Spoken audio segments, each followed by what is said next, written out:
Good morning, everybody, and welcome to my channel. This is Michelle with Creative Operation and Country Craft Creations, and I'm sharing a design team project that I did. And this is a share. I will show you how I made the boxes. I'm not going to go through the whole project as far as building another one, but it's super easy, and I think you guys will love it, and I am really excited about it.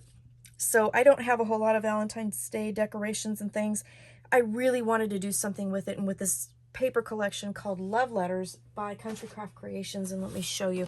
It is absolutely a stunning paper collection. It's really a beautiful, beautiful palette of vintagey, antique-y kind of wood grain country flair that just is amazing, and I really enjoyed making this project. I've been wanting to make some sort of a Valentine's Advent kind of calendar. We make them for Christmas.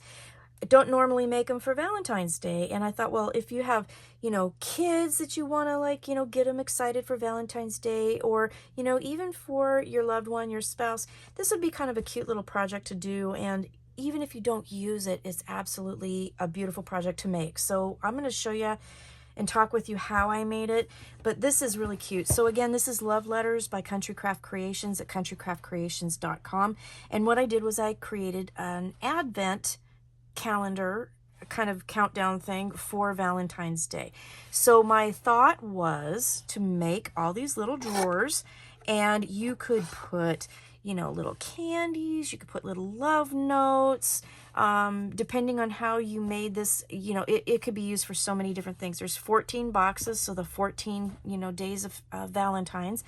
And to start off with, I took a piece of chipboard and I covered it, and I actually used the pattern paper to cover it. I didn't even cover it with cardstock, first, and then cover it with the pattern paper. I actually used the pattern paper to cover it, and it worked beautifully. I just love how it just worked perfect. So I took a piece of chipboard that was 11 by 11, and I put the pattern paper over it, which gave a 1/2 inch all the way around, and then I wrapped it. And then, let's see, on the back, I might have to take these out. Let's see if I can do this without taking them out. I'm going to use this. I'm going to try and keep these in for a second. And then what I did was I just put a piece of brown cardstock that was cut at 10 7/8 by 10 7/8 over the back. So it finished the back perfectly. So I didn't put pattern paper on the back because you're not going to see the back of it. But on the front, I just loved the way that it looked, and I loved that this paper worked beautifully. Sandy, another designer, did this with one of her albums for a retreat project, and it worked beautifully. So I wanted to try it with this. So once I got my chipboard set, then I made my boxes, and I, of course, did measure my boxes and knew how big my chipboard needed to be. And I made the 14 boxes. So these do not use the explosion scoreboard, so don't panic if you don't have it. I'm going to give you the measurements for this. But I made 14 boxes, and then I stacked them up, and it kind of looks like a tree. And then in each of the boxes is a drawer. And you can put whatever you want in those little drawers. And then I went in my stash, and I had all these hitch posts that I glued on the front. I didn't even screw them into the chipboard or into the cardstock, excuse me. I just glued them right on the front, and it works perfectly. And then after I made all my boxes, my outer boxes, I went ahead and glued them together in this configuration. Now I actually, when I was working on my plans, I drew out all kinds of different ideas to make an apothecary cabinet, different little configurations that I could put the boxes in. I wasn't really sure how I was going to do it. I ended up settling on the kind of the tree thing. I just thought that was kind of cute. And then also, when I picked out the paper for the chipboard, the Valentine farm on the front, it just screamed at me. So I ended up with this particular configuration, but you can do any configuration you want with the 14 boxes. And then if you use this for some other kind of holiday, or, a countdown to someone's birthday from the beginning of the month or whatever, this will give you an idea. But then, okay, so I made the outer shells, all the outer shells, and I glued them together in the configuration that I want, and I centered them and everything. And then covered the outsides with pattern paper. And how I did this was really quite cool. the boxes are the outer boxes are 2 by 2, and I took a strip of pattern paper that was 2 inches by 12, and I attached it to the very top with like 1/4 of an inch, you know, right on the top. And then I glued it down and kind of burnished it into the boxes as I went down. So it's a continuous coverage of the sides. So you could do it in pieces if you wanted to. I kind of was going for the continuous coverage since I did that with the chipboard. So, and then I took a piece and covered the top, and, you know, then I used some, these were actually like in the button section of my local store, and I thought, they're not buttons. They're absolutely not buttons, but they're corners. So I used those on the top, and then added some flowers, and I had the wooden hearts. And if you've seen my other videos, I've been using a lot of wooden hearts in this particular collection just because I loved it. And I think the wood theme kind of went with it, and it also gave it a little dimension. So I put a little heart here backed on some of the scrap pattern paper. And then I made a little rolled flower with a little pearl inside. Put some flowers here, and that kind of decorated the top. I had these wooden hearts here. They actually came from the dollar store, and I thought the colors kind of fit the theme. So I used those, glued those on. And then the beige and the white flowers were from the design team package, and then I added these cute little red and pink flowers to kind of make the pinks in the paper pop. And I added one more little rolled flower here, and that literally took just a barely scrap of paper to make. It was amazing. And I have been asked how I did that, and I will do a tutorial on that at a later date, but I will show you how to do it. It's kind of an old school thing. I haven't done it a really long time, but I just decided that I was going to start playing with flowers because of Bonnie, who is our other designer. She like totally loves making flowers, and she's kind of spurned the interest in me to make some more. So I've been playing with making flowers too. So anyway, so that's pretty much how I did it. Now let me show you how I actually made the shells and the dimensions of the inner boxes and the outer boxes. Let's see, I left the bottom, if you can see this, the bottom, I just took a piece of cardstock and cut it to fit, and then just glued it on the bottom just to kind of reinforce that. But the cool part about this project is it stands up on its own, so you don't even have to worry about it. It's totally stable. It will stand up. But you could also put eyelets in here and then hang it on the wall if you wanted to. So the choice is yours. Again, I added lace at the top just to kind of give it a little more pizzazz, and do the kind of romantic theme and the vintagey theme. I just loved it. But this lace was from Country Craft Creations as well. So that's what I did. So let me show you how I made the boxes. So the outer shells were 6 by 6, and I just put them in my scoreboard and scored at 2 and at 4, and then turned it and scored at 2 and at 4, and that will give us our box shape. The inner box, the measurements are 5 5/8 by 5 5/8. And when we put them in our scoreboard, we're going to score these at 1 7/8 and at 3 3/4. And then turn it, score at 1 7/8 and 3 3/4. And then all you have to do is create your box. So I'm going to take my scissors, and these are both created the same way. I'm going to cut up and do kind of a pinwheel style, because that will help reinforce not only the shell but the box.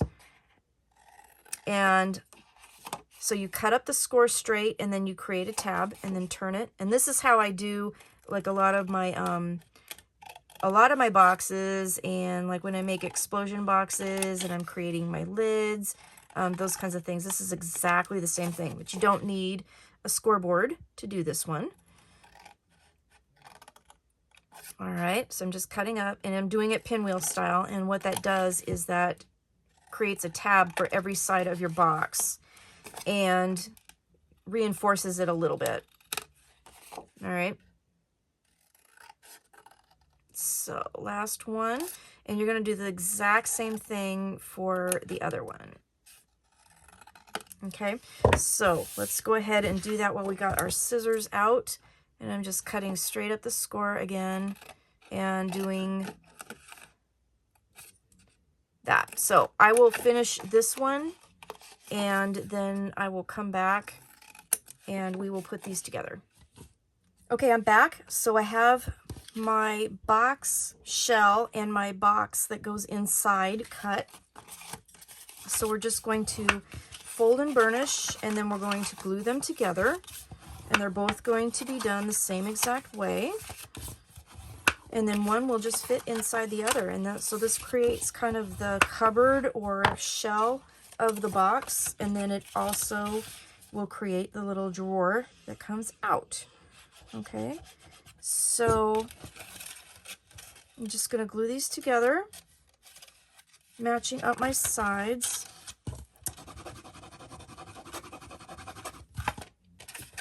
In all four sides. Okay. I'm doing this fairly quickly since this is a demo box.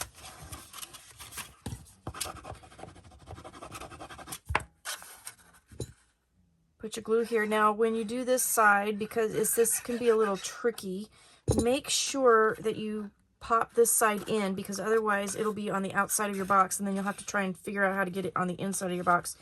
And it's just a lot easier if you just make sure that that kind of falls on the inside when you glue this one down. Okay, got some glue there. And then you just fold that little flap down and then get your glue. So this is the tricky part, but works out pretty good. Okay, so that's that box.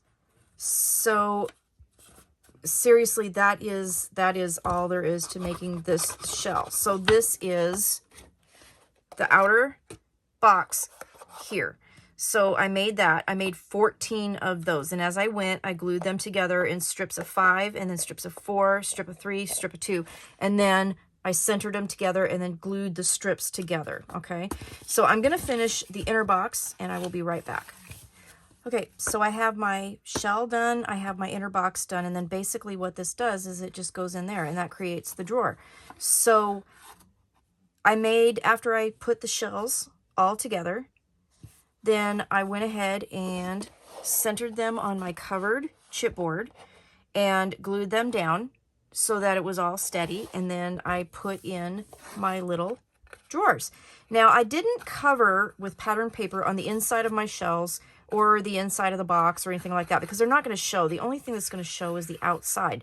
So I did the squares and I put the knob on here and just glued it down, and then that created the drawers. Okay, so the other thing that I did, which was a little fiddly and fussy, but I wanted to kind of use the same piece of paper for the drawers and try and match it up. So what I did, when you glue these together, now the boxes are like 2 by 2, but when you put them all together, it actually takes up a little bit more space. So you would think that this would be 10 inches, but it's really not. It's like 10 1/4. And here it's like about 8 1/8, a little bit more than that. So, you know, you have to kind of, you know, allow for a little bit of extra because of the boxes being glued together. And what I did for the pattern paper was I cut strips that would fit the front of the box. So these strips, since the inner box is smaller, these strips were 1 3/4 by 1 3/4. So I cut strips of 1 3/4, okay? And then I cut them into the squares. And then the next strip up, I actually had to kind of allow for a little bit of extra room. So I cut off about, let's see, if I was to try and fit this. So I cut off about 1 inch, and then I started, so I cut off 1 inch of this strip, and then I started to cut at 1 3/4, 1 3/4, 1 3/4. Does that make sense? And then so on and so on. So that way I kind of had the paper layout the same. So I did that. Now you definitely don't have to do that. If that's too much, then you can just totally put any kind of paper you want. But because of that, because I did that, I only used one piece of pattern paper here, one piece of pattern paper to cover the sides, and one piece of pattern paper to cover the front of the drawers. That's all I used. And it did require some cardstock, obviously. So you need one piece of chipboard total. This is all in the notes, by the way, too, in the description. For the, let's see, where was it? For the cardstock, for total, for the cardstock, you need 8 pieces altogether of the brown cardstock, which is what I used. So that made all the boxes, and it made the back of the chipboard.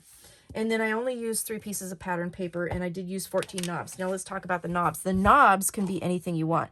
I used these hitch posts that I had. You could use buttons, you could use ribbons, you could use anything you wanted to create a pull for these drawers. They do set into the box just a little bit, so they're not completely flush with the edge of the box. Hope this all makes sense. If you have any questions, please let me know. But that's basically what I did to create this, and it's kind of a short, quick tutorial on how I did it, but I think it turned out really amazing, and I think it's really beautiful, and it would be a really cute little project to do for your Valentine, for your kids, whatever. It's just a really cute little project, and I've wanted to make one of these for a long time, and this is the perfect paper to do it. So go to Country Craft Creations at countrycraftcreations.com, grab your love letters paper, and go ahead and make yourself a Valentine advent. This is so much fun, and the you know, it's just, there's a lot of different opportunities, a lot of different variations that you could do. This is just one, but it turned out really cute. I've been wanting to make one for a long time, so I really loved how it turned out. So, and this is going to be a really cute addition to my Valentine decorating that I'm going to be doing here pretty soon. So thanks for watching. I hope you enjoyed the tutorial. Again, if you have any questions, let me know.